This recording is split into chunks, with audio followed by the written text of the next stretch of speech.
Greetings fellow gnomes. I've played this game for a little over 50 hours now. One half of you are telling me to touch grass, while the other is telling me those are rookie numbers. But either way, I have laid out 50 things I've learned in the hours I've played while sat stewing in my own juice. I've tried to include a mix of well-known and not so well-known things so that everyone can hopefully learn something. If you do, give the video a like. And we're on to knowledge nugget number 1.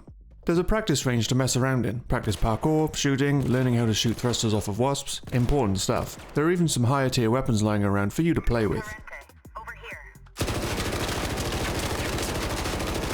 There's more to parkour than meets the eye. You can hang, drop, jump across, and jump up things that even look too high. You can jump down a ladder or zip line and grab it at the last second. Just make sure you actually grab it. Highly recommend free fall. You bounced off the wall. I really thought that was me done. You can complete quests while running a free loadout. Some of them don't even require you to extract, so it's zero risk. Better shields will slow you down.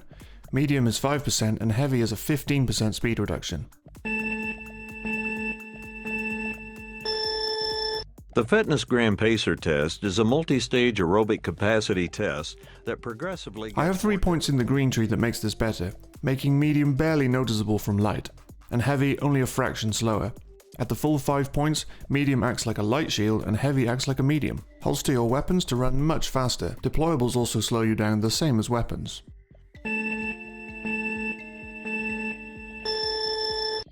I don't think you have any idea how fast I really am. I'm fast as fuck, boy. Sliding can be used to regenerate stamina, and you can spin 180 while sliding to look behind you and make sure that there's no rats following you. Peekaboo! Standing still significantly increases accuracy.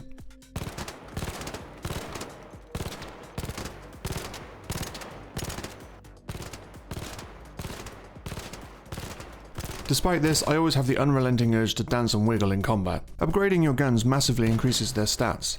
The Pharaoh 1 versus the Pharaoh 4, the reload time is massively improved, and is shown visually by your raider struggling to break open the Pharaoh 1, but having a buttery smooth reload on the Pharaoh 4.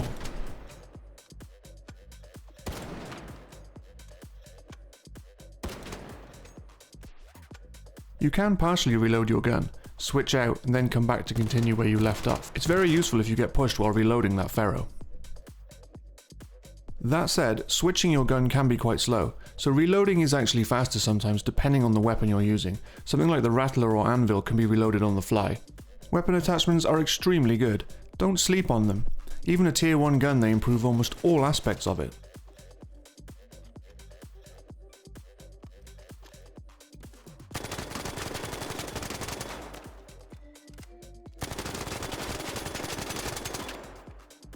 Arc power cells and fabric are quick and easy to restore some shields or health in a pinch. They're just not the best. Better yet, 3 points in the red tree and you can unlock in-game crafting to make basic items like shield rechargers, bandages, and impact grenades. Pinging raider flares will let you know if they are real or not, but to be fair, I am yet to see anyone use flares to actually trick people. You can scrap gear on the fly to make space, but you'll get fewer resources than if you do it back home. Wasps' weak points are their thrusters. Hornet weak points are also the thrusters, but the front 2 are armoured, so you need to use heavy ammo, or just shoot the back 2. Snitches have 3 thrusters, but the same rules apply as the Wasp and Hornet. 2 thrusters off of each and they will come crashing down.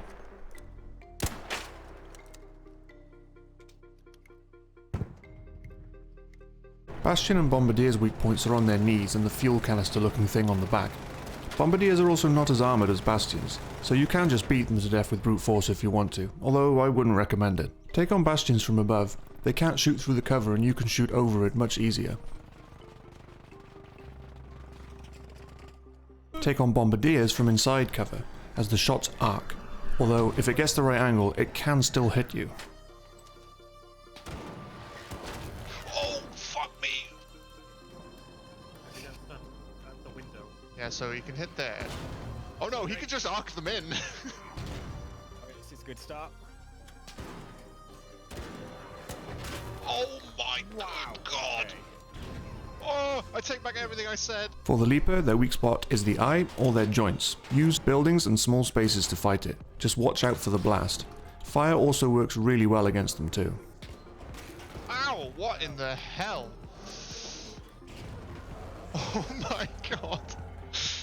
Each panel of a surveyor can contain loot, so if they get stripped off in combat, remember where you left them. And once you do take down one of these big arcs, they can drop multiple of their cores, so make sure you try and loot every piece. Arc husks also drop cores, just at a much lower rate. The number of husks is increased on the husk graveyard modifier. The sparks on the husk are a giveaway to whether it has a complete core or a broken one. Just don't get sizzled. No sparks means no core. I found this the easiest way to get Rocketeer cores before I had access to any wolf packs. On the topic of wolf packs, one can be enough to take out a Rocketeer, or at least bring it close enough so that a few shots will then bring it down. Alright, toss it. Let's go. It's gonna be cinematic as fuck. Oh, look at it go! Oh! Oh! Otherwise, make use of cover and focus one thruster at a time with heavy ammo, preferably from a very long distance, because they're very slow. Make sure no other arc are in the area, as the wolf pack will target them as well as the Rocketeer. Hey. Let's go over there and get some bits. To save on stash space, you can put attachments on guns and then put them back in your stash. It puts a little symbol on the gun so you know that it has the attachments. Control click to sell multiple stacks of something, and Alt double click or drag for splitting stacks if you don't want to sell or recycle the entire stack. Make a habit out of hitting the merge stacks button when you're in your stash. You'd be surprised at the amount of space you save, and stuff doesn't always stack automatically, especially if you unload after a raid with odd numbers of things. Horde rubber. It's used in building shields, electronic components, and mechanical components, both of which are used to upgrade and repair weapons. Thankfully, Scrappy will collect some for you. Talking of Scrappy, try to upgrade him as soon as you can. It's free stuff, and you will always need it. The amount he gives you over time increases with his trained level. You can sell free loadout augments to Lance for actual augments, once you extract with the free one. These can be sold for more than the free augment, or just used as you see fit. Make sure you scrap broken medium shields outside of the raid so you get the arc circuitry, which you need to make more medium shields and a few other items. The better augments have more safe pockets for all of your precious rusted gears. If you could find any. Vita Spray can be repaired and reused. Stuff it back into your safe pocket between uses so you don't lose it. Loot that is needed for quests has a diamond-shaped icon next to it. Sometimes you may already have an item needed for a quest, so it completes that section ahead of time and you haven't got to go running around looking for it. To upgrade workbenches, you will need some special items on top of the general resources. You can track all of the ones you need at the same time, then you'll get a little eye symbol on it when you're in raid to help you know what to look for. You can't track stuff for the next level up, unfortunately, but there are guides online which outlines all of the things you need to make a mental note of, or head over to the Arc Raiders wiki for a full list of things that are needed for expeditions and quests. There's a nifty location on Blue Gate with a colour puzzle for loot. You interact with a computer, then follow the corresponding colour. It's decent enough, and obviously the loot is much better at night, but purples can be obtained this way. Prickly pears can be found on the damn battlegrounds in this location. There are apricot trees on Spaceport, not far from the mushroom tree, if you don't fancy going Hunger Games on Blue Gate during the Lush Bloom event. At 5 minutes remaining, a meteor or some kind of rocket hits the ground, shaking it and causing a lot of noise, which can offer some cover if you want to run somewhere.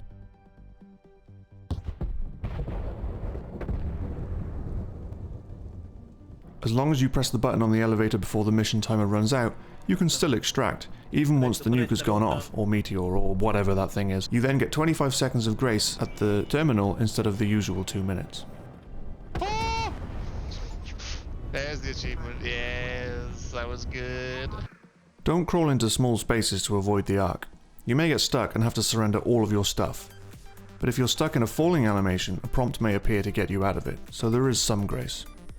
Field depot crates are often very close to the field depots themselves, sometimes in nearby buildings, and in more than one spot. These are great for giving a boost to your ammo, grenades, and medical supplies, especially if you're on a free loadout run. The same thing goes for raider caches. You can find blueprints and even purple weapons in them sometimes, especially at night. You will get ambushed at the extract by a rat. There's not a huge amount you can do unless you spot them or they mess up. And you will get shot in the back by someone you didn't hear or see. There's not a huge amount you can do unless you spot them or they mess up. If you're in squads, always have a lookout while you loot and utilize smokes. You will get third-partied if you spend too long fighting Ark, or try looting something you just took 10 minutes fighting, but it also works both ways. Oh, hang on, they're leaving my... Oh, they killed it. Wait, they'll come out, they'll come out.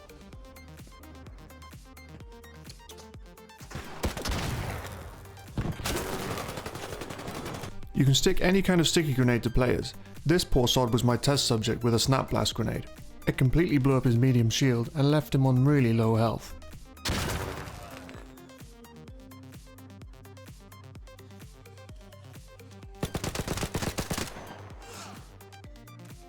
Frigate have the advantage of being detonated at will, so you can airburst them. You can set up traps and stick them to arc. Here he comes! Oh my god, stop, bro, I'm stuck. Can you help me? What's this? Closing doors so we don't get Wow. You can crouch walk over mines and not set them off. I found this out accidentally. With a perk in survival called Minesweeper, you can also disarm them, and then pick them up yourself. The arc may randomly change targets to you if you third-party someone. Rocketeers will especially do this. As soon as the other team have lost sight of the arc, it will focus you. I'm joking! Stop! Defibrillators make rezzing your teammates extremely quick. Car wrecks that have their lights on will have an alarm, but you can smash the red blinking light to stop it. Yep. The trials are like weekly quests with a ranking system. If you score well enough, you'll go up by more and more levels each time. I managed to go up 2 levels on the first week. You can add a dot to your crosshair in the settings menu, as well as change a lot of other aspects of it to fit your preferences. You can ping quests on your map to let your team know what you need. You can also ping weapons to show that you need ammo for them. On the topic of pings, there's a radio menu for specific pings in the game. You can adjust whether everyone or just your teammates hear it. And in the emote wheel, you can change the volume of the emote. Hey, hello. Hey, Raider. Hello, Raider. Hopefully some of these knowledge nuggets are helpful. Leave a comment with any interesting tidbits that you have found while out and about. Stay safe topside, and remember, gnomes together, strong.